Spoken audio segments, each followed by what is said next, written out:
Hi, I'm Pam Holt. Thank you for joining me. I'm the happy host, and today I have the pleasure of speaking with Valerie Malone. Valerie owns a company called Quill Decor, and she helps hosts decorate and design their home without having to hire a professional designer, and I love that.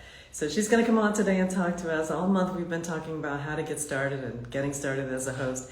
Valerie's going to talk to us about how you should think about your interior decor if you're deciding whether you're going to host, and whether you should start from scratch. Can you use what you have? Which kind of decor should you consider? All kinds of choices that you should make when you're deciding whether you're going to host. So let me find Valerie and bring her on.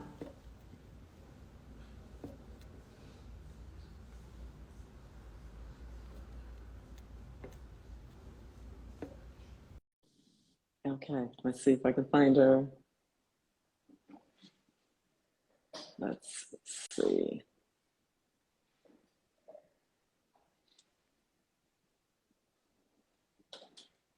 Ah, there she is. Hi. Valerie's coming from the UK, so it's taking her a minute to get here. Let's see. Are you there, Val? Let's see. Is she going to come in? Let's see.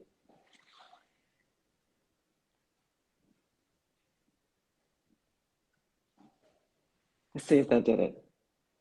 Oh, you know what, Val? I had some technical difficulties last week. I hope this works out today. Let's see. We'll give it another try. Oh no, it's saying that hey, Danny.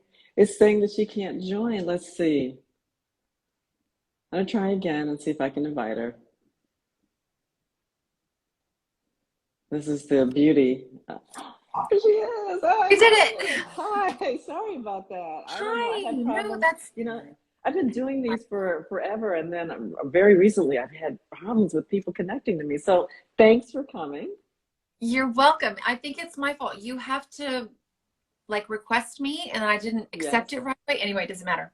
Oh, We're well, I'm here. glad you're here. Thanks for coming. I'm excited to talk to you. We talked once before. I thought you were Yeah. so interesting in your approach to how you help hosts. And so, why don't you start from the beginning? Why don't you introduce yourself and tell everybody how you came to the short-term rental world and what you do for us? Because I think it's really valuable.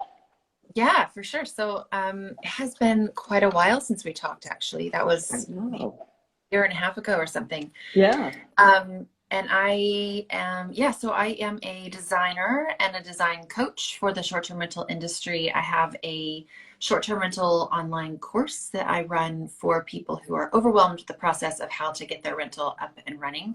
It's such a huge undertaking to go from an empty rental or even if you buy a rental that has furniture already and Hmm. to making it totally guest ready to making it competitive with the hotel industry, which is Right. a huge part of your goal if you're trying to win over great clients and have a great, profitable, successful short-term rental business. So that's what I'm here. That's what I do. And I absolutely love working with hosts. I have live calls within my design course and clients as well. So it's a Okay. very So busy time for so this industry.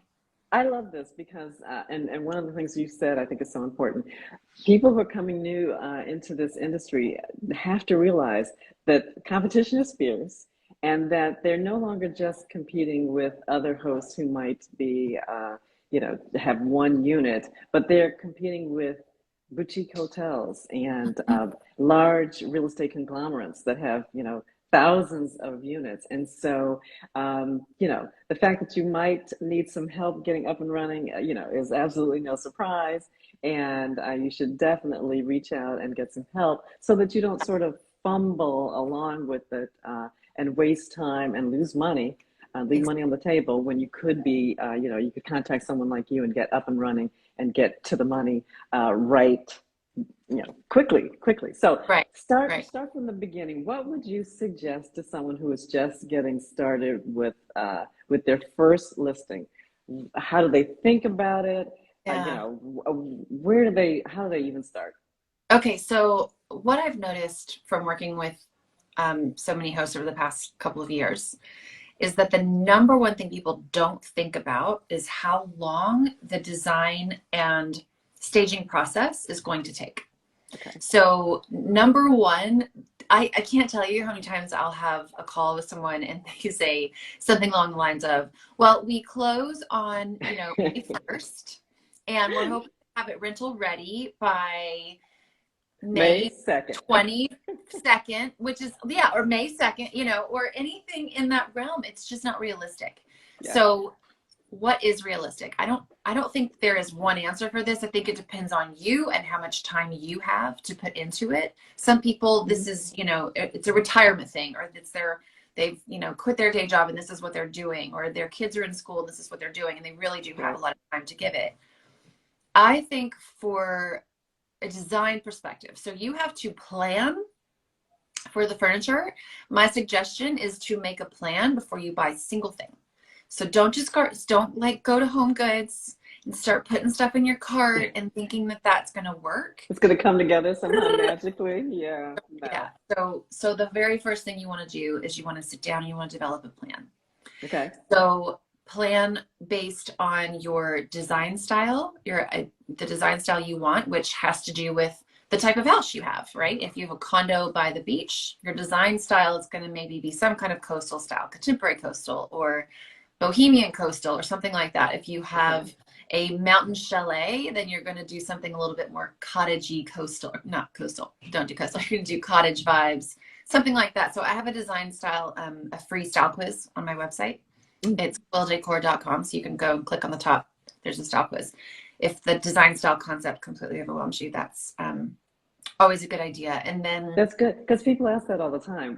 What's working? What do guests want? It varies. It varies, and what you're able to deliver varies based on what you already are starting with. So I like that. I like starting with your quiz. And I think, people ask me that too. How do I create a design style that's going to appeal to all the guests? I don't think that's your goal at all. Right. I think your goal is to create a design style that is cohesive, that is well put together, that fits with the style of the home, that makes sense. That's what your guests are going to love. Your guests aren't just after a farmhouse style. Your guests are after something that is well done, that is competing with the boutique hotels, and that is interesting, and that is, not just the guys out there who are slapping IKEA into rentals. There's a market for that. But if you're here watching this, that's not your market, and that's not who you're at. So, yeah, it's a different approach. So take your time, recognize that it is going to take time. And other than the design style, budgeting for your time, I lost my train of thought, but basically I was going to give the estimate of how long it takes me at the beginning of a project to put together the design itself. So if somebody says, hey, I don't want to design this rental, will you do it for me? Mm-hmm. A 1-bedroom place design is usually somewhere around 20 hours of my time. So that's me handing over a curated, I've got vision boards in there. I've got a spreadsheet full of all of the actual furniture that you're going to purchase. Okay. And that is 20 hours of my time. It may take you longer because I'm used to. It will definitely take longer. Shopping, I'm pulling it together faster. I pull together vision boards really fast. So maybe it would take you longer than that. But that's just the design and planning. And then you have to go and you have to order all of that. And if you're going to layer in secondhand goods or try and find some vintage goods, you have to account for time to do that. Shopping time, right? Shopping time. So shopping and ordering time. And then you're going to get all that stuff. And some of it's going to need to be assembled. So you're going to have to either pay someone to do that or do it yourself. I like to pay people to do that. Because I've done plenty of flat pack in my day. I always end up doing it myself. I never recommend it, but I do it all the time, and it takes. Yeah. It's like, wow, I need that time back because I just given it up for nothing. To do one piece is one thing. To do a whole house and how many pieces, you need to get some friends in to help or pay some people. So just account for that as well in your time. It is going to take you far longer than you think. It is going to take far more time and money than you think. I think that's probably right? Like every Oh, time. far more frustration. It'll age you. I mean, it's really not worth it. I'm not sure why I keep doing it. I guess I'm a glutton for punishment. I don't know. I don't know. So once you have a time frame, once you've allowed yourself enough time, would Yeah, you suggest then starting with a floor plan? Do you do like a spatial kind of plan first, or do you I come up do. with a theme first, or how do you do that? I always do floor plans first. Sometimes I use really easy online programs. And then a lot of times, what I tell my students in my course is just sketch some stuff out by hand. I teach how to just do graph paper and do really simple. I mean, this is an elevation. Oh, You don't even have to do that. This is a bathroom, but that's nice. um, That doesn't look so simple, but that's nice. no, but it is because I teach you a way to do it that's really simple, Okay, great, great. especially so not for renovation purposes, but for the furniture layout, Hmm. right? So we're not getting into like the real Okay, nitty-gritty of redoing a kitchen this way. okay. That you might need to hire some help or have your contractor jump in and really help you with those details. Um, but for the furniture layout, yeah, you can totally do a floor plan on some graph paper, and it's super simple. I teach an easy way to do that. And I think it's a really smart way to enter into a project as well to know how much furniture you need, how much circulation space you have. Yeah, Mm. it's you're going to end up with a a more designed space if you're thinking about it at this, 30,000 foot level before you Yes, jump and start purchasing and buying yes, things. yes, yes, yes. You'll Yeah, be you'll have a better overall feel because it'll be more cohesive because you will have thought it all through as opposed to picking pieces and hoping they fit and hoping they work together and kind of going from that route. That's not recommended. But what well, do you say to people it's also more who stressful to do it that way. right, because then you have to make things work that wouldn't necessarily ordinarily work together. What do you say to people who already maybe have some pieces or maybe are even using their own existing home as a rental? And so they're working obviously with what they have. How do they approach it? Oh, that's a great question. I had a call with someone today who is looking at turning her own 5 bedroom home into a rental because she is just has one child now and it's too big for her, and she's approaching it in a really great way of like, okay, I know I need to make this into a space that doesn't feel like someone's walking into my family home, because Yes, no one wants to walk into somebody right, else's family home. This is what you are trying to do when you're designing an entire house for a multi-generational family to come in, is design a really well done space that's competing with a hotel. It's like a hotel, but it's even better. So that's what I right, often say is try to be like a hotel, but you're better because you have a fully stocked kitchen and you right. have other amenities that a hotel can't offer, like maybe a porch and a place to really gather with your family. So she is really kind of wiping the slate clean and recognizing that it needs to be updated, not only the furniture but the paint. Mm-hmm. So I think that some really good advice if you feel stuck in this and you're really wanting to hold on tight to things is hire some help. I mean, you do consulting work in this world, right, Pam? I do, I do, Yeah. I So do. hire some help. Hire Pam, hire Val, hire somebody to give it some fresh eyes, even if it's Yeah. just, a few phone calls, a few Zoom calls to have a fresh perspective would be so valuable. If you have been in that house for years and you've been in Yeah. it every day, you need somebody else to come and tell you the things that you can't quite see yourself. Yes, you have to have someone tell you what has to go because Yeah. obviously, if you thought it had to go, it would already be gone. So you're not the person to make those choices necessarily. And you have to be real careful with people because, you don't want to go in and say, this is bad, this is bad, trash it all. But you do want people to know that, a lot of personal items should probably get packed up or go with Yeah, you to wherever it is you're going. That's not a bad thing. It's okay. that's right. And people want things fresh, and so even though you painted 5 years ago and it's fine for you, it may be time to freshen it up because that's the expectation of the guest. And if you want to compete, and you have to compete, then you have to do what they're doing. And so hotels on a regular basis are freshening up their spaces. That's what That's you right. have to do, and you have to make it. I find that there's a whole group of people, just like you said, who will put together something that's wildly uninteresting. And then there are folks who will really try to make it unique and maybe pull from their personality and have some of their cool features in it. And that's what people want. Yeah. And so but you gotta go through and you gotta pick and choose what's cool. Well, that's not that cool. All your kids, whatever, T-ball trophies. Maybe that's not it. Maybe That's that's not not what's it. cool. No, That is maybe it's not it. more Yeah. so your collection of whatever serapes you bought somewhere that are framed somehow and still show your personality, but aren't your little kids trophies? So go ahead. So go ahead. What else? How else do you help them?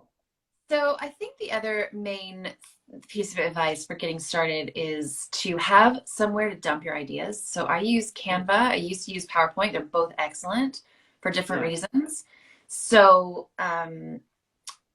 basically, when you find something, either picture something in a store or online, you grab a picture, a snapshot of that picture, and pull it into a PowerPoint file. And this is just called vision boarding. It's super Yeah. simple. But it does feel very intimidating if you've never done it before. You just kind of have to play around with it, layer some things, and they don't have to look perfect. But when you can get all of the ideas you have into one visual plane, everything feels a lot less overwhelming. Yeah. So Good I point. recommend doing, having the living room, one board for the living room, and just putting all the different pieces you're considering. And then you can kind of play around with them and move some out of the way or tuck it under a rug and see how the other thing looks. I do this for every single decision I make. So do Every I. purchase I make for So my do own I. home, whether it's big or small, I'm going to put it in a vision board. I'm going to take a Yeah. picture of that thing, layer the picture into a board, and then even put the chair right on top of that picture Yeah. because you can Yeah. play with the Yeah. chair.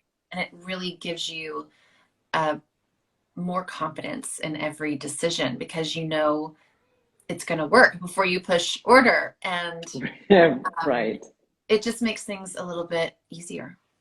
And Canva has a free account, so you can Yeah, just utilize that if you don't want to pay for their more professional uh, features. But that's yeah, right. I use it all the time. It allows me to see whether I think colors are working together, whether I have enough pattern, or do I just have solid colors. I do that a lot.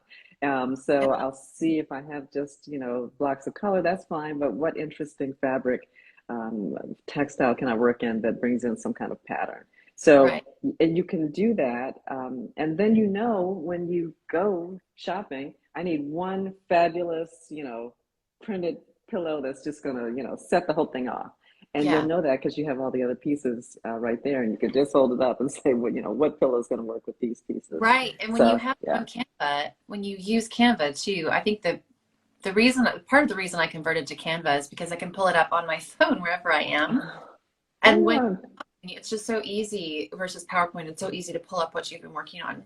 And the other thing I'll say is that I don't think designing a rental is for everyone. If it mm, doesn't make you happy, if it just because I think some people are like, oh gosh, spreadsheets or oh gosh, and so if that's how you feel about the design process, then hire some help because yeah. you will get a return on that investment. You have to look at it as a business and look at it as a really wise investment for your business because when you do that, when you have a space that is designed versus just Hmm. a bunch of stuff that's thrown in a space, it's going to feel more professional to your guests. It's going to look more professional in your photos. It's going to attract higher quality guests. It's going to pay you back in dividends. It's going to allow you to raise your nightly rate, is what it's going to do, Exactly. and that's what we want to do. I mean, we want to provide obviously a guest experience that is just memorable and fantastic, but also it is a business, and so what you spend on the front end, in terms of decor and design, is by far. Right there with the photography is by far the two things that are going to take you the longest, the furthest. Yeah. And so when people head out to IKEA to buy the same stuff and all the units look the same, you're really working against yourself, I think, in my Yes. opinion.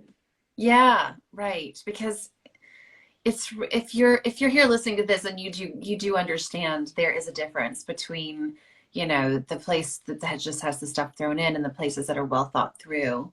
um, and it should be fun too, though. I will say, like, if it doesn't sound fun to you, then get someone to help you consult along the way or hire some Yes. help.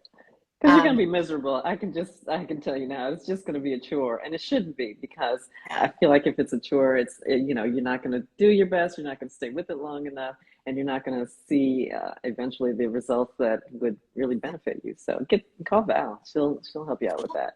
Yeah, so join the course. It's super fun. And the other thing I was going to say is I am about to film a new course it's going to be all the nitty gritty, like that little shelf right there in the background, Are the you going to do staging and staging. stuff? Yeah, like really in the Ah, details of this. cool. My course right now, the Design Your B&B course, which is on my site, quilldecor.com, is really more how do I go from empty house to put together ready rental.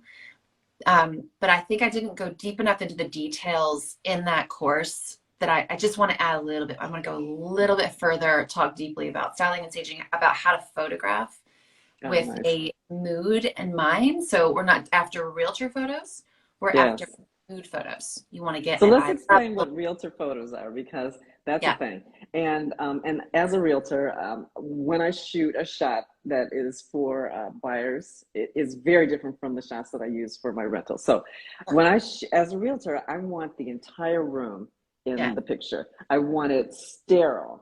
I don't want a bunch of little knickknacks and candles and things that will detract from the space because I'm selling the space. So I Right. want it fairly sterile. I want as far back as possible so you see every little bit And of the often, size of the room.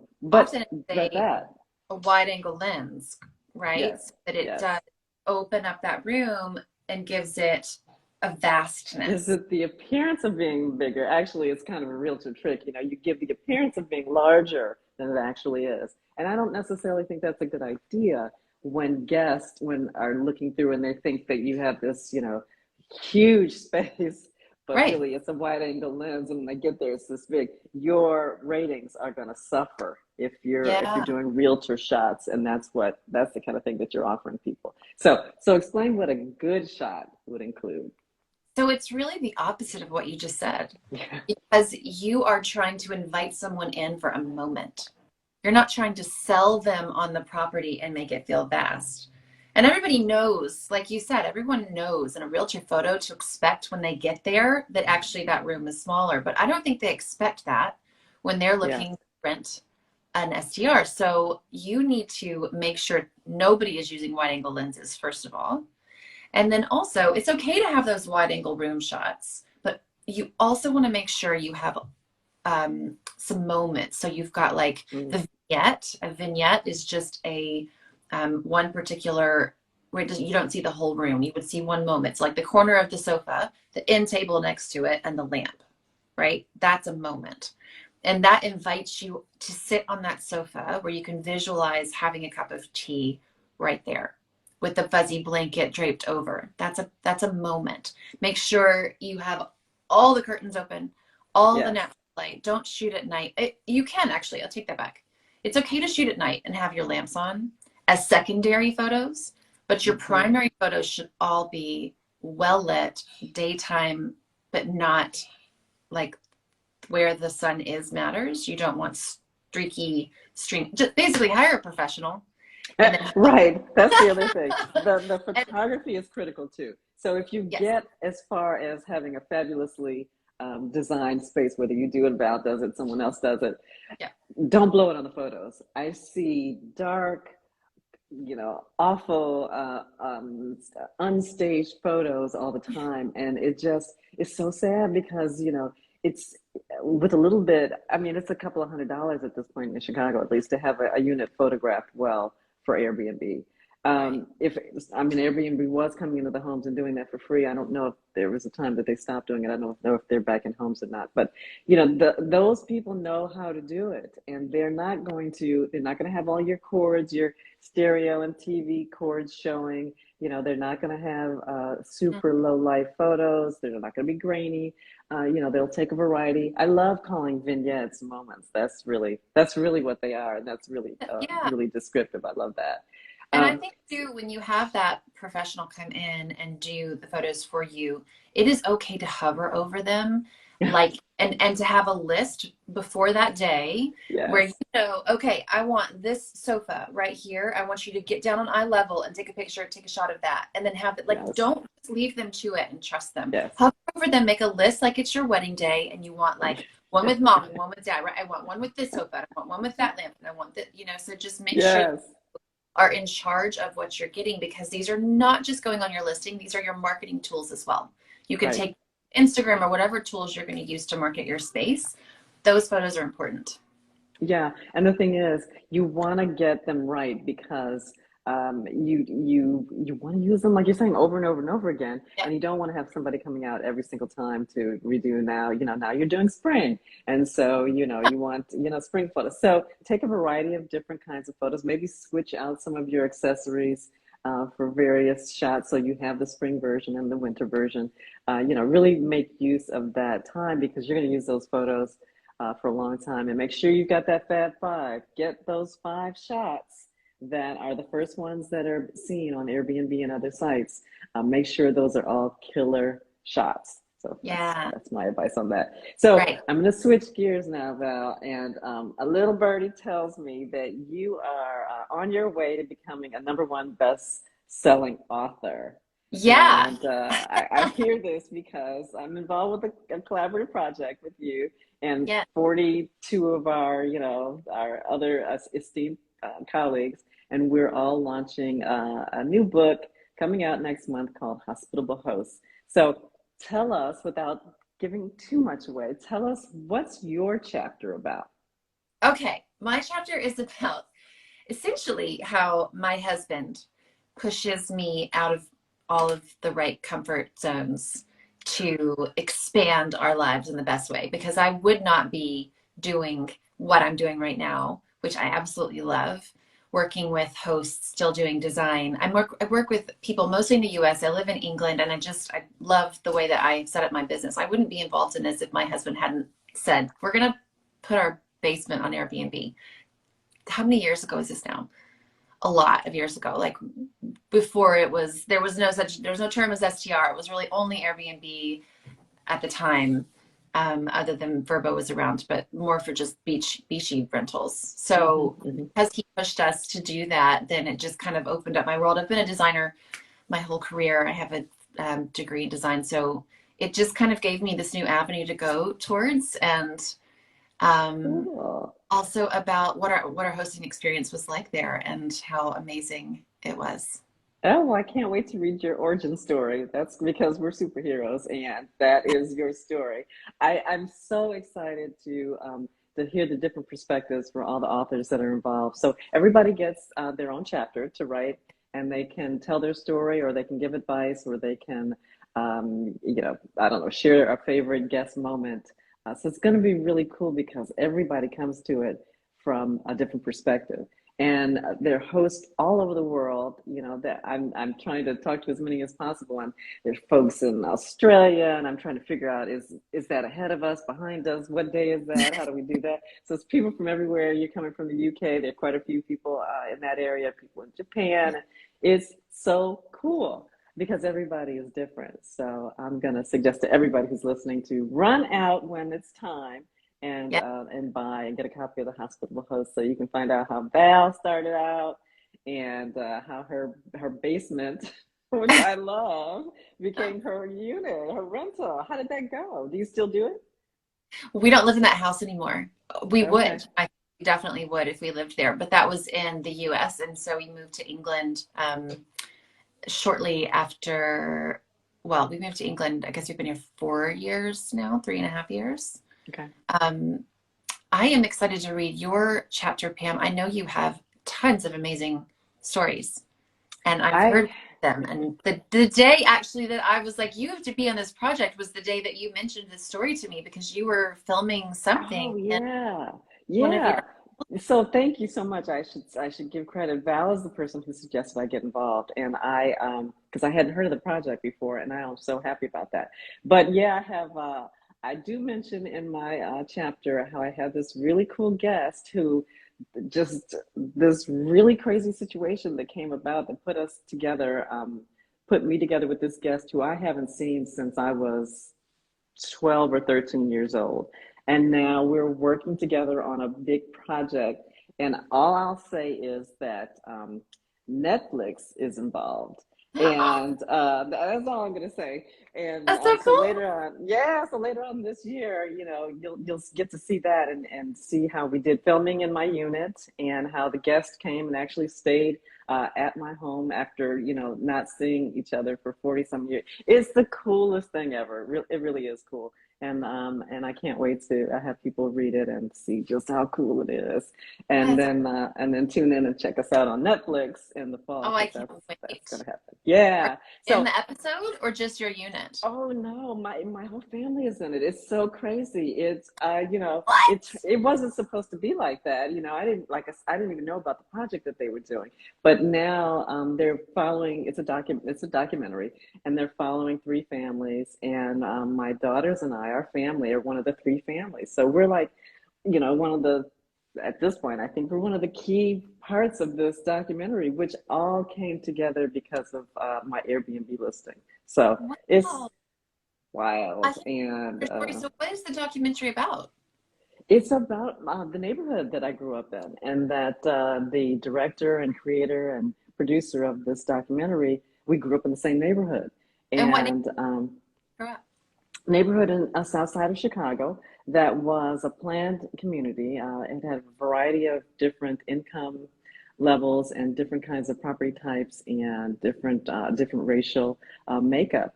And they have a Jewish family, a biracial family, and it's the story of how all of us, came together and were living in harmony, and we didn't know we were all brought together under these particular terms. So that's kind of the twist on this. Like we were all brought together kind of unbeknownst to us, and how it all worked out. And so yeah, so we've got a major production company now who is going to turn this into something. So I won't say it's How going to be, that?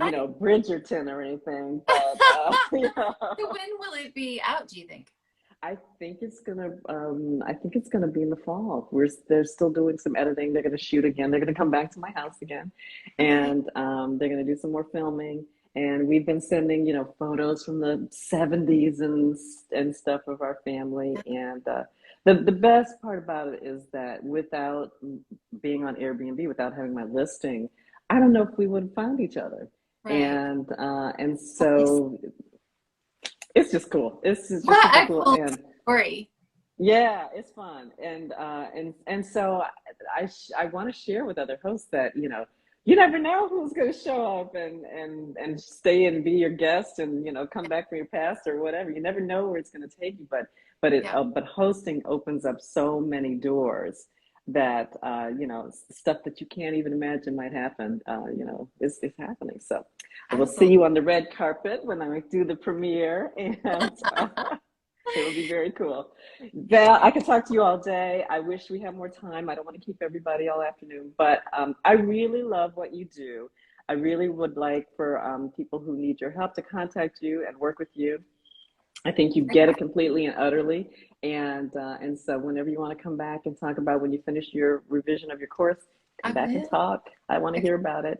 And I look forward to being one of the hosts and one of the authors in your book. Jody, thank you very much. I want to thank Teacher. Jody Sterling for bringing us all together. And I want to thank everybody for showing up today. We'll see you next time. Thank you. Bye. Thanks, Pam. Bye. Bye.